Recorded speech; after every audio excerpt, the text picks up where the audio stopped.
Welcome to CJ TV.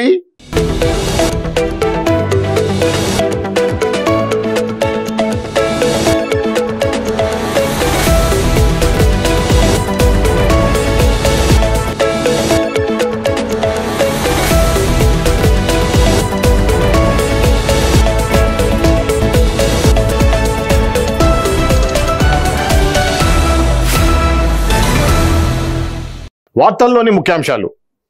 కమనీయంగా Vontimitta సీతారాముల కళ్యాణ మహోత్సవం సతీ సమేతంగా హాజరైన సీఎం చంద్రబాబు నాయుడు.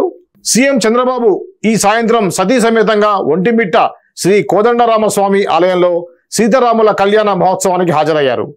ప్రభుత్వం తరఫున ఆయన సీతారాములకు పట్టు వస్త్రాలు సమర్పించారు. అంతకుముందు ముఖ్యమంత్రి చంద్రబాబుకు ఆలయ వర్గాలు, TTD chairman BR Naidu, Tirumala ఆలయ ఈవో శ్యామలరావు, ఇతర అధికారులు స్వాగతం పలికారు. చంద్రబాబు, నారా భువనేశ్వరి సాంప్రదాయ దుస్తులు ధరించి ఈ ఆధ్యాత్మిక వేడుకకు విచ్చేశారు.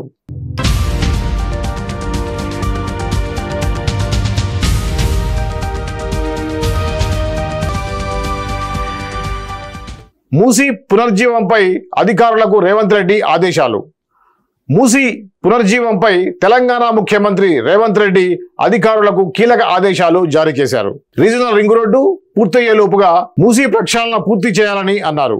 హైదరాబాద్ బంజారా హిల్స్ లోని కమాండ్ కంట్రోల్ సెంటర్లో అధికారులతో ముఖ్యమంత్రి సమీక్ష నిర్వహించారు. ప్రభుత్వ సలహాదారు వేం నరేందర్ రెడ్డి, శ్రీనివాసరాజు, పలువురు ఉన్నతాధికారులు ఈ సమావేశానికి హాజరయ్యారు. ఇప్పటి వరకు పనులు ఎంతవరకు వచ్చాయని విషయాన్ని అధికారులను అడిగి ముఖ్యమంత్రి తెలుసుకున్నారు. ఇంకా మిగిలి ఉన్న పనులపై ఆరా తీశారు. రాష్ట్రంలో జాతీయ రహదారుల నిర్మాణంపై కూడా అధికారులతో సమీక్షించారు సీఎం రేవంత్ రెడ్డి.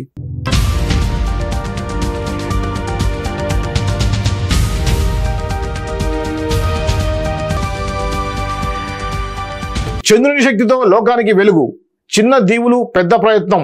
ఉత్తర అట్లాంటా మహాసముద్రంలో ఎక్కడో విసిరేసినట్టు ఉండే అతి చిన్న దీవుల సమాహారమే ఫారో ఐలాండ్స్.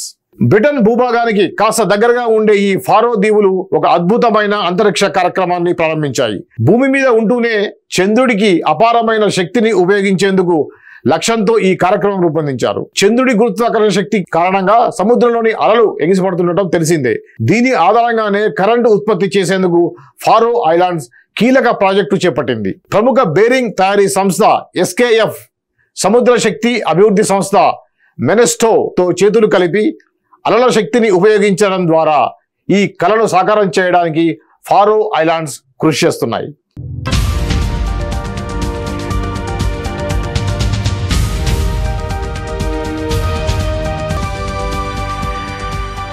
ముంబై ఉగ్రదాడి సూత్రధారిపై సంజయ్ రౌత్ వ్యాఖ్యలు, ఫడ్నవీస్ కౌంటర్. శివసేన నేత సంజయ్ రౌత్ చేసిన వ్యాఖ్యలకు మహారాష్ట్ర ముఖ్యమంత్రి దేవేంద్ర ఫడ్నీస్ కౌంటర్ ఇచ్చారు. ముంబై ఉగ్రదాడి కేసు ప్రధాన సూత్రధారి తహపూర్ రాణాను వెంటనే ఉరి తీయాలని బీహార్ ఎన్నికలు సమీక్షిస్తున్న సమయంలో ఈ నిర్ణయం తీసుకుంటారేమోనని సంజయ్ రౌత్ చేసిన సంచలన వ్యాఖ్యలపై ఫడ్నవీస్ స్పందించారు. నేను ఫూల్స్ మాటలు సమాధానం చెప్పను, వారికి అలానే మాట్లాడనివ్వండి అన్నారు. ముంబై దాడుల వెనుక ఉన్న ప్రధాన సూత్రధారిని ప్రభుత్వం విజయవంతంగా దేశానికి తీసుకురావడం సంతోషంగా ఉందని ఫడ్నవీస్ పేర్కొన్నారు. రాణా మన న్యాయ వ్యవస్థ ఎదుట విచారణకు ఎదుర్కోవాల్సి ఉంటుందని అన్నారు. ఉగ్రదాడి కేసులో అజ్మల్ కసబ్ను ఉరితీసినప్పటికీ కుట్రదారులు పరారీలో ఉండటం బాధించేదని, కానీ ఇప్పుడు అతనిని భారత్కు తీసుకువచ్చామని అన్నారు. అందుకు ప్రధానమంత్రి నరేంద్ర మోడీకి ఆయన కృతజ్ఞతలు తెలిపారు.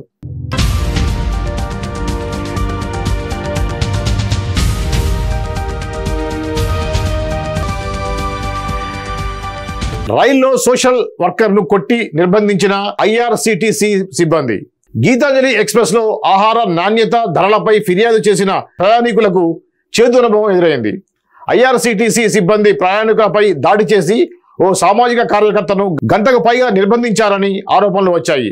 IRPF జోక్యంతో ఆయనకు విముక్తి కలిగింది. సత్యజిత్ బర్మన్ ఫిర్యాదు మేరకు 7 IRTC ఉద్యోగులపై కేసు నమోదు చేశారు.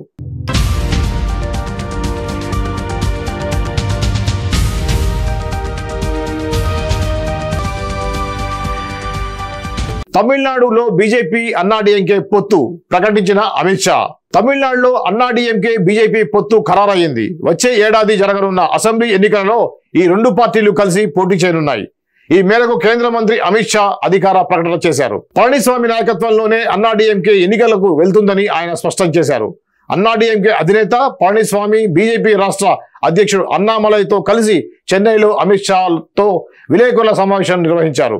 1998లో అప్పటి ముఖ్యమంత్రి జయలలిత నేతృత్వంలో బీజేపీ అన్నాడీఎంకే కూటమిగా ఏర్పడి లోక్సభ ఎన్నికల్లో ఘన విజయం సాధించిన విషయాన్ని ఆయన గుర్తు చేశారు. ఈ పొత్తు కోసం అన్నాడీఎంకే ఎలాంటి షరతులు డిమాండ్లు పెట్టలేదని అమిత్ షా తెలిపారు. అన్నాడీఎంకే అంతర్గత వ్యవహారాల్లో బీజేపీ జోక్యం చేసుకోదని స్పష్టం చేశారు. ఈ పొత్తు రెండు పార్టీలకు లాభదాయకమని ఆయన అభిప్రాయపడ్డారు. సీట్ల కేటాయింపు వంటి అంశాలను త్వరలో నిర్ణయిస్తామని వెల్లడించారు. స్టాలిన్ ప్రభుత్వం అన్ని రంగాల్లోనూ విఫలమైందని, ప్రజల దృష్టిని మరల్చేందుకే సనాతన ధర్మం, త్రిభాషా విధానం వంటి అంశాలను తెరపై తెస్తుందని అమిత్ షా విమర్శించారు.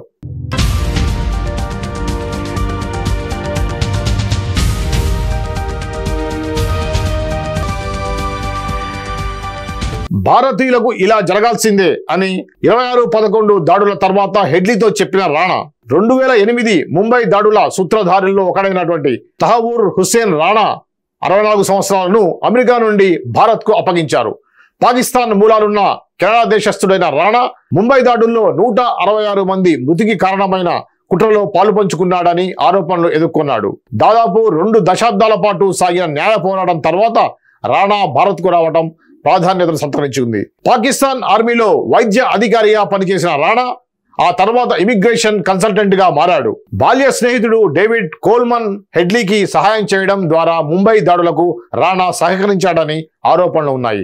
దాడుల అనంతరం రాణా భారతీయులు దీనికి అర్హులే, వారికి ఇలా జరగాల్సిందే అని హెడ్లీతో చెప్పాడని, అంతేకాకుండా దాడిలో మరణించిన లష్కరే తోయబా ఉగ్రవాదులను పాకిస్తాన్ అత్యున్నత సైనిక పురస్కారమైన నిషాన్ ఏ హైదర్ తో సత్కరించాలని రాణా కొనియాడాడని యుఎస్ డిపార్ట్మెంట్ ఆఫ్ జస్టిస్ ఒక ప్రకటనలో తెలిపింది.